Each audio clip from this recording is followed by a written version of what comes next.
I recently got Blackberry update 10.3.1. It's a major graphical update, but what else does it have to offer? Let's take a look.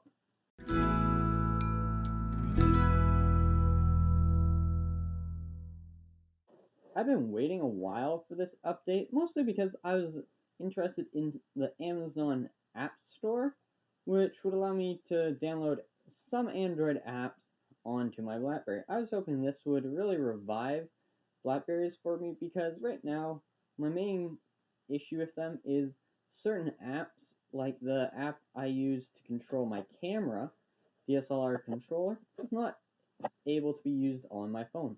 So I have to use my tablet. I was also looking forward to being able to download apps for smartwatches and other devices that require an app to work, such as the Philips Hue, the Belkin, Wemo app, and apps of that nature. The graphical updates were very refreshing to the eye, but they did bring some added new features along with those graphical updates, other than just new applications and some little minor tweaks.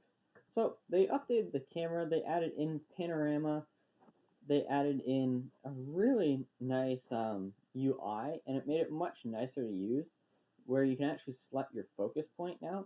Before, if you used to tap on the screen, it would take a photo. Now you actually have to select the photo button, allowing you to focus on something. And if you're very careful with the exact right amount of light, you can take and get that bokeh in the background. In other words, you can have one thing in focus and some other stuff out of focus.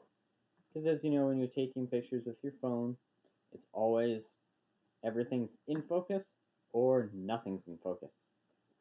And that's not really pleasing to the eye either way. Many of the Blackberry apps have been improved. Other than the camera app, all have gotten new icons, as well as the file manager has been updated to be more usable, and overall it just feels better. As I mentioned earlier, they added new apps onto the Blackberries with this update, one of which being the Amazon App Store, another being Blackberry Blend. This is an amazing software that allows you, once you download it from your computer, and go through the setup process of opening up your device on your phone to be findable, connecting them both to the same Wi-Fi network, and then working together, going through the instructions and entering the passcode that is displayed on both and confirming that they do match together so you know you're connecting the right device. Because you can have multiple devices connected in Blackberry Blend, which is a great feature if you have a Blackberry Playbook, which at this point is pretty antique, but they're still around and they're still a great tablet. Now, you're probably questioning what Blackberry Blend does. Blackberry Blend allows you to send text messages, emails, Blackberry messages. You can control which email you'd like, calendar, contacts, and a couple more features that really aren't usable to me. Now, I did notice some quirks, but overall it was a really good experience. One of the quirks I noticed was text messaging. Sometimes it's split into two chats.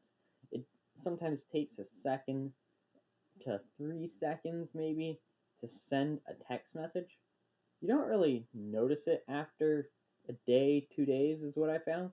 But for that first day, it was terrible. I'm like, why isn't it sending? Why isn't it sending?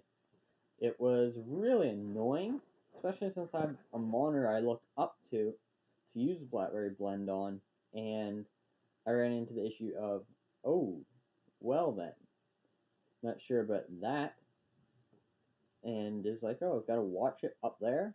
Nah, I'm not really fond of that.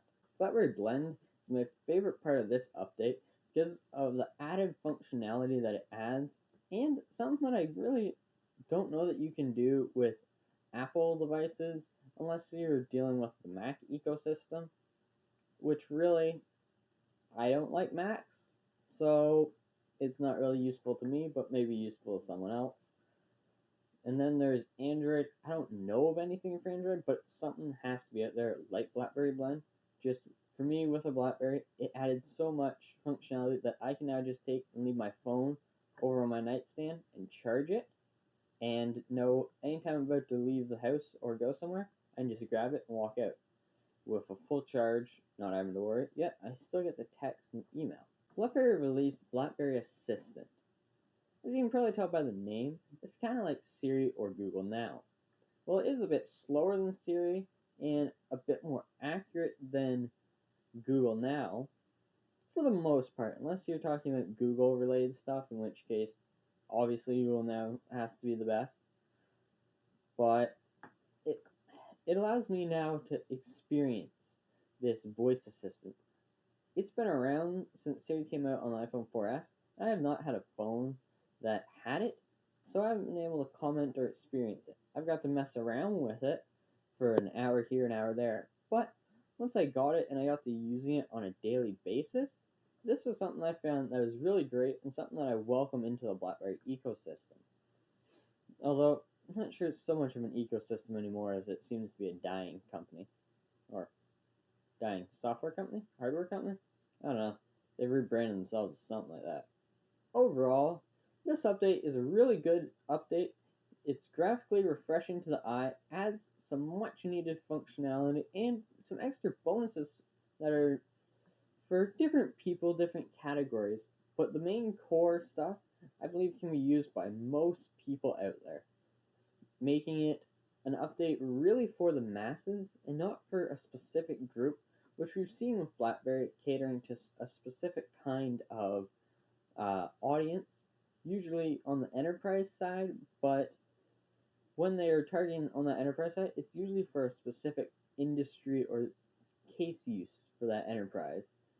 And that's not something I really like. Obviously, that's excluding security updates, but they're security updates, so I can't really count them. Let me know what you think of this update, BlackBerry 10.3.1.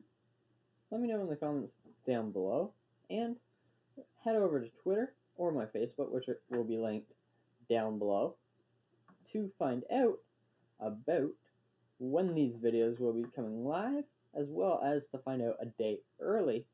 I usually post videos on Tuesday, so on Twitter and Facebook you'll find out Monday, usually around noon to 1 p.m., somewhere in there, and you'll be able to get it early, as well as see behind the scenes and much other stuff that I should be posting there as I gain more traction.